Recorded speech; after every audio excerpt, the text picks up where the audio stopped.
เออ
Hey, we'll give it just a few more minutes before we get started. I do think we will have a small group today, but I'll just give it a few minutes to see.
Hey, Ryan, you should be doing show tunes or something just to keep people entertained.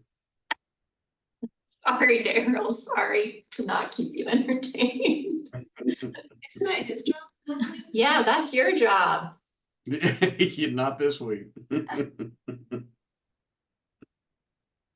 All right, well, we'll go ahead and get started. I've heard from several people that they won't make it today, so I think we've got a tiny group, but that's all right. Okay. So this shouldn't be a super long meeting. We'll just kind of go through the FDACS grant, which I talked a little bit about last time. We've got another project that's almost through execution. So I'll tell you a little bit about that, give a brief update on the CCMP, and then we'll just take any group announcements and share where the estuary program will be for upcoming events. All right, so this grant that we have here, what do I need? This one. Okay. So the FDACS grant is all about strategically reforesting Bay County through assessing stormwater potential and existing infrastructure. This is a planning grant, so there's no active planting of trees, but it will help prioritize where to plant trees in public areas to best mitigate stormwater. And so kind of the meat and potatoes of this are kind of synthesizing municipal data across jurisdictional boundaries in Bay County to verify outfall locations. So we've already been working with the stormwater work group to kind of get any updated data that they have. For example, City of Panama City was working on kind of updating their outfall spreadsheet and records anyway. So they're able to send that over and we'll kind of compile all of that into one shape file that we can use for this project.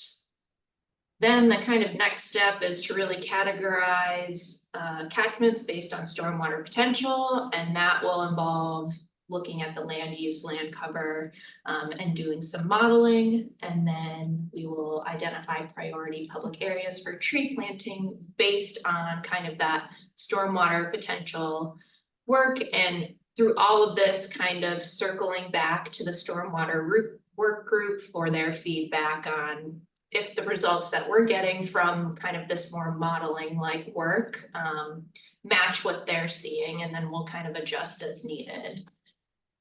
And kind of the end products are a story map of prioritized areas for planting and a public workshop to kind of get the word out there about this and solicit feedback on if these locations make sense. And we also plan to kind of work with and provide a list of native plant species that can be used in these areas, but again, not specifically going out and planting with this funding, just kind of helping to set the stage to be able to do it when more money comes. Hey, Ryan, on that note, did you have conversations with FDACS about a follow-on grant? We have not had conversations with them about a follow-on grant. Definitely something that we could do, I think. I think it just depends on their next round of calls. Right. And then the other thing, did I ever connect you with, I think I've mentioned it before, the guy that does the trees for turtles, stumping for sturgeon, who's at, I believe, he's a federal agency. Anyway, he's one of the NERDA reps for Deepwater Horizon with either NRCS or one of those agencies. And that was his priority. Last time I chatted with him was, instead of trying to address stormwater by creating more capacity, actually putting in, taking out concrete, putting in trees. So did I ever send that email to you to connect y'all? It doesn't sound familiar. Okay, I'll do that after this call and forward that to you, just so it may be where I'm going with that is to letting him know about this work. I think he might be very interested with the next time that NERDA comes around, is maybe funding this, because I know this is a priority for him. Okay, great. Cool. So this just kind of gives you a little more of an overview of the timeline. The grant still is not actually executed, so I'm telling you all of this, but work really won't start until it is executed. But we're hoping that it will be wrapped up and signed by the end of this month or sometime in May, but we shall see. But so this timeline might change a little bit, but this kind of gives you a bit of a breakdown of what it will look like. And then the other cool thing about this project is we're actually going to work with FSUPC engineering graduate student and professor Dr. Ahmad to kind of help lead that land use, land cover, and stormwater modeling portion of this. So we've kind of started working with Matthew a little bit to kind of hand him over some data, get him comfortable in GIS. And so he'll be kind of leading that sort of stormwater modeling effort based on land use, and I'll be helping with that as well. So we're excited to kind of have this kind of new partnership with folks here at FSU Panama City too. Any other questions about this grant?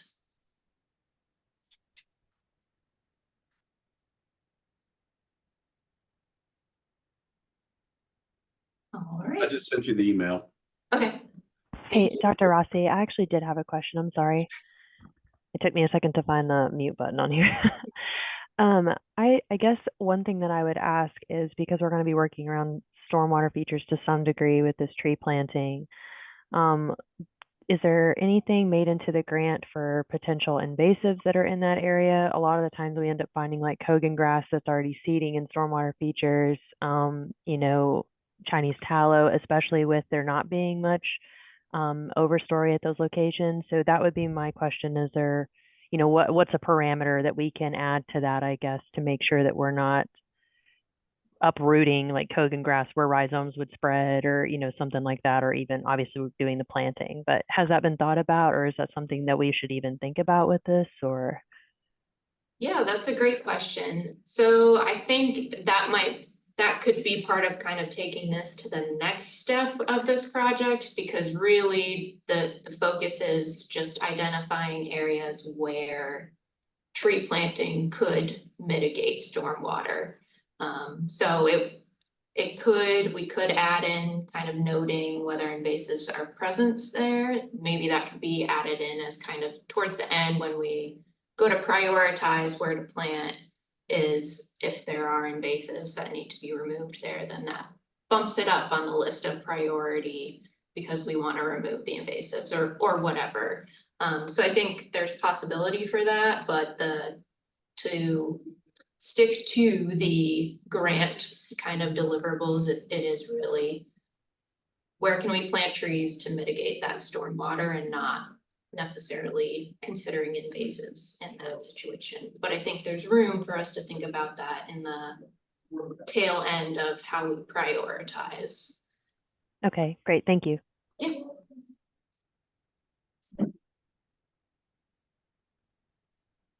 Any other questions?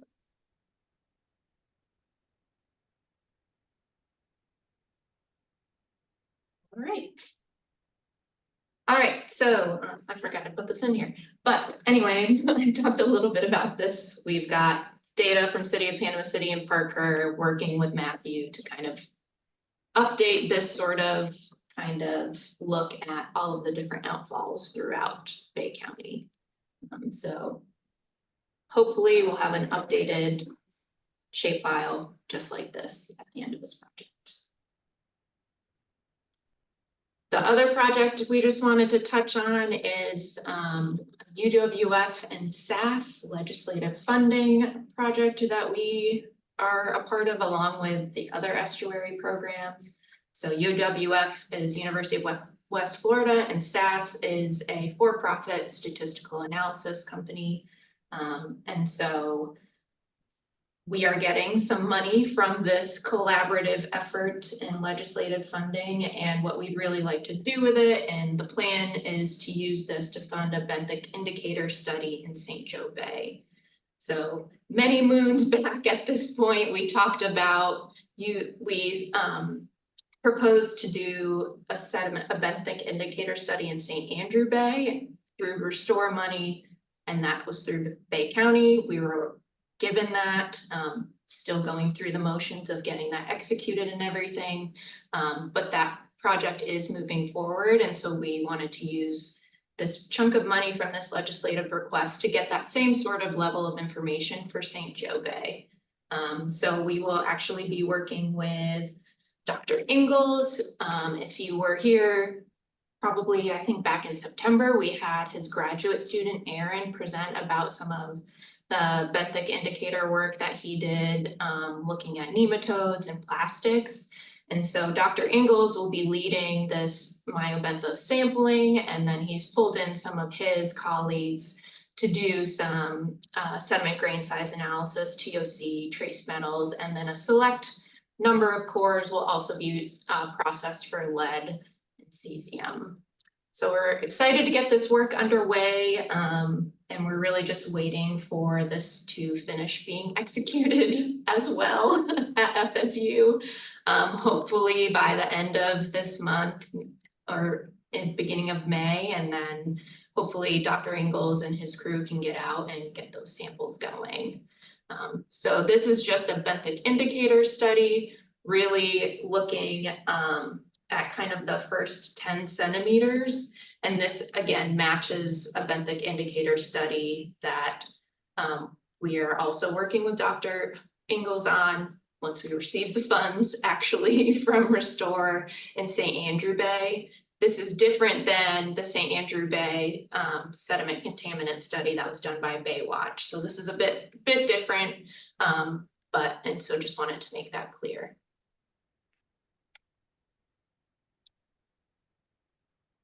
Any questions on this project?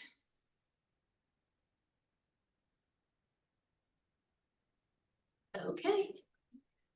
For the next big update, if you've been attending any of our management council policy board meetings, and you've probably already seen this, but hooray, the CCMP was adopted last week at our policy board meeting.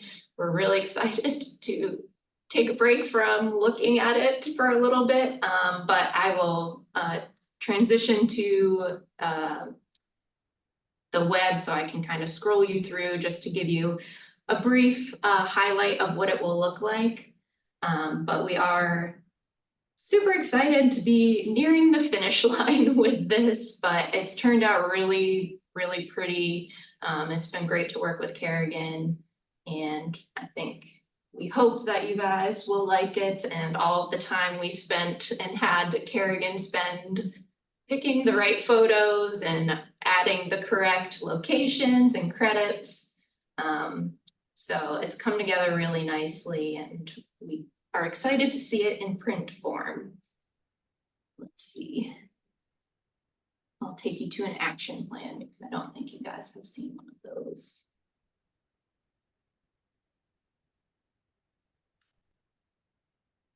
So they took our really not pretty action plans and scrunched them down and got them to fit all in one kind of nice digestible page. So looks really great, and we're excited to have a much more digestible version of the CCMP. Any questions on CCMP? Not a question, just a. Brian, would you post the link in the chat to the document, please? Or did you email it around, or? I didn't email it out. There's still just a few more kind of like edits that they're completing. Okay. But yeah, I can send it. Okay, great. Thanks. Congratulations again. Yeah. Yep, just gonna say the same thing. Great job. I mean, and I know all the committees, including this one, spent a lot of time, and it just came out fantastic. So thank you for your leadership and for everyone on the call that has helped put words in there. Yes. Thoughts. Looks great. Yeah, absolutely. I second that. Good job, ESHRE program folks and all the committees. This is beautiful. One question for you, Ryan, is at what point will there be kind of a clickable or web version of it available? Yeah, that's a great question. So we are also getting a new website from Kerrigan and a new logo and sponsorship tiers, and all of that is hoped to be delivered by the end of May. And so we're hoping to kind of have paper products and the new website with the clickable interactive link by the end of May, but hopefully earlier. So it'll be here soon. And just for everyone's kind of knowledge, the appendices, much like many other CCMPs, they won't be in the printed version. They'll have links to a different document that we'll host on the website. So that's kind of how. There's too many pages to have all of that in print. But yeah, so it is coming along. We just saw a draft of the website, I think last week, and it looks really great. So fingers crossed, everything keeps moving forward. And you may have said this, and I'm probably not paying attention. Are you printing any versions or any copies? Yes, we will have printed copies. Okay. I don't know the exact number of printed copies, but we'll have enough to hand out to whoever committee members want them, the policy board, things like that. Okay, great. Yes. So on that note, we are hoping to have printed copies ready by our CCMP celebration. So we really want to thank all the committees, everyone that's put in all this time and effort to really help us build the CCMP, all of the people that came before that provided all of the great legwork to make it easy to put this together. So we're planning on having a celebration for the CCMP release in early May. Location TBD, but somewhere here in Panama City, most likely, and kind of during lunch hours. So keep an eye out for an email for that. We would love to have you guys in person. We'll have some snacks and some, hopefully, paper copies of CCMPs for you to take home. But we'll be in touch about that once we secure a location. So I had mentioned that we've been working with Kerrigan, not only on the CCMP, but some other things. And so the policy board has also approved a new logo. So this is our new primary logo. We're really excited to kind of wrap up CCMP and bring kind of a little bit of a new flair to SAS JBEP. And so this is the new logo that the policy board approved last week. And so the Kerrigan marketing is working on kind of coloring it up right now. We haven't seen what that will look like, but there will be some color as well. Any questions about logo or CCMP celebration or the CCMP?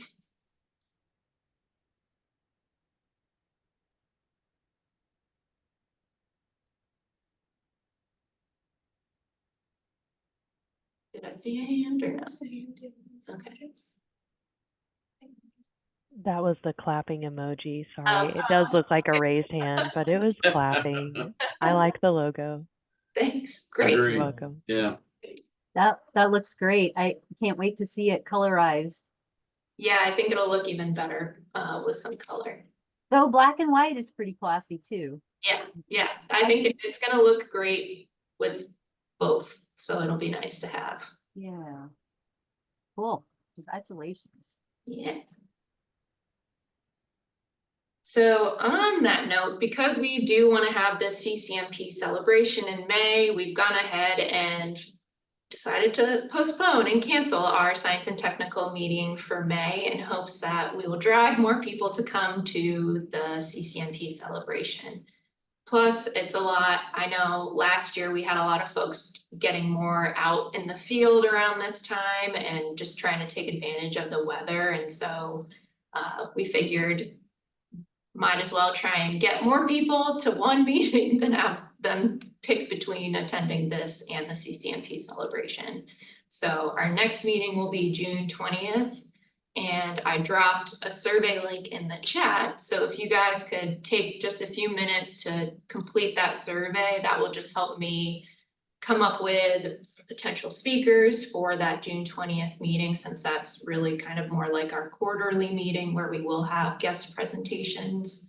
And then please provide any other feedback kind of about the style of meetings that we've had this year, where we're trying to kind of do more grant updates at a couple of the meetings and then a bigger, more sort of speaker or presentation style meeting.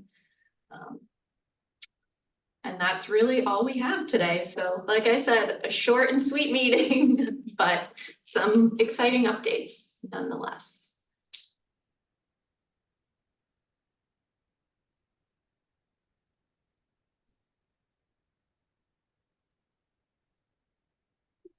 Real quiet. Yep.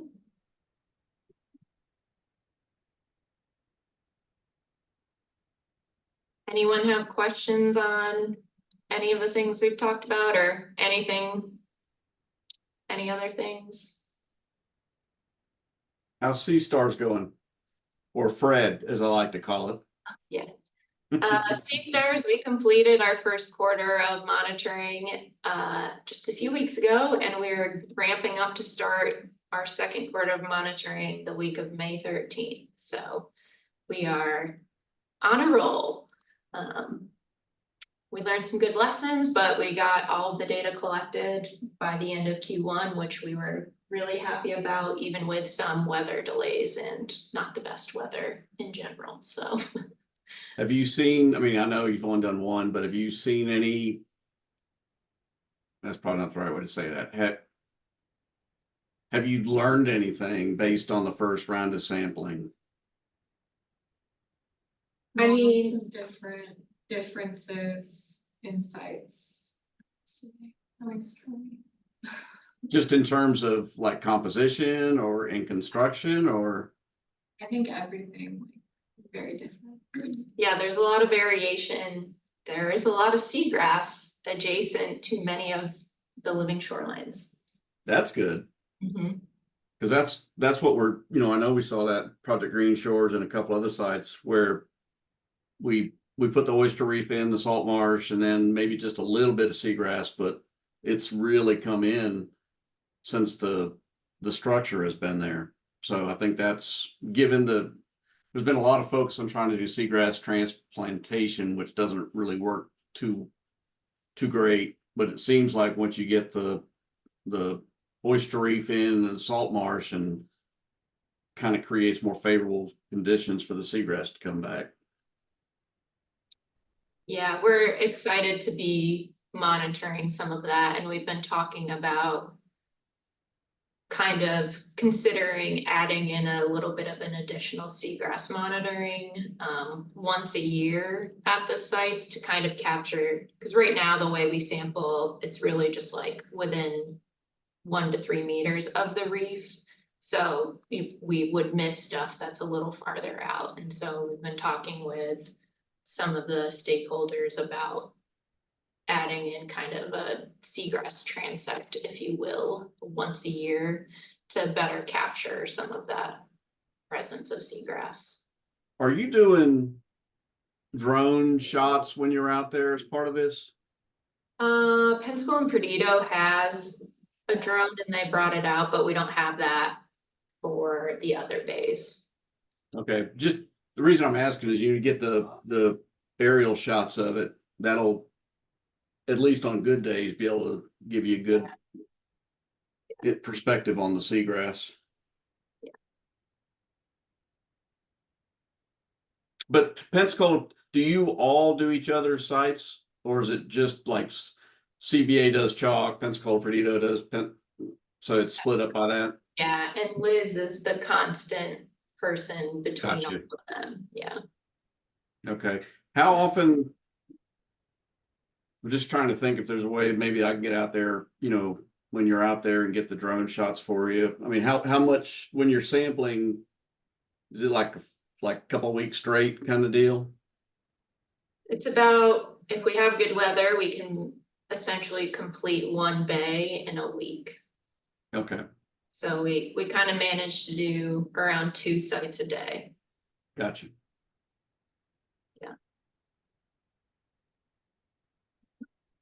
Would be nice to have better imagery though. Of Yeah, reefs. I could certainly loan you my drone. Which one of y'all wants to learn how to fly it? Yeah, I don't know. I think I'd rather learn my own drone than someone else's. All Thank right. you. Any other questions? Comments?